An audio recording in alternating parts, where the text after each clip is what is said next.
Hi. In this video, we're going to explore the HubSpot delivery incomplete error. We're going to cover how to understand temporary email deferrals, diagnose their root causes, and execute strategic resolutions to keep your domain authority protected.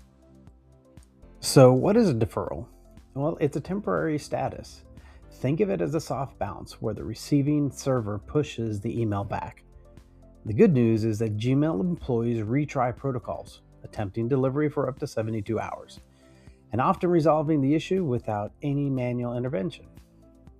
There are several common causes of these soft bounces, including rate limiting by corporate networks, server outages, storage limits on the recipient's end, or gray listing, which is a spam filter that blocks the first attempt from new domains.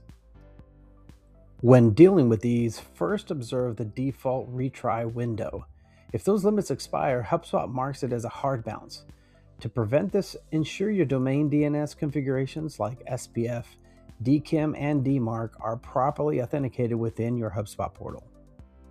These benchmarks highlight why authentication matters.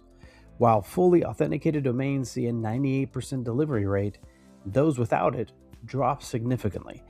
Incomplete domain alignment directly correlates with increased gray listing and potential delivery issues. For more information on ensuring a clear path to user inboxes, visit the HubSpot knowledge base or contact us for support.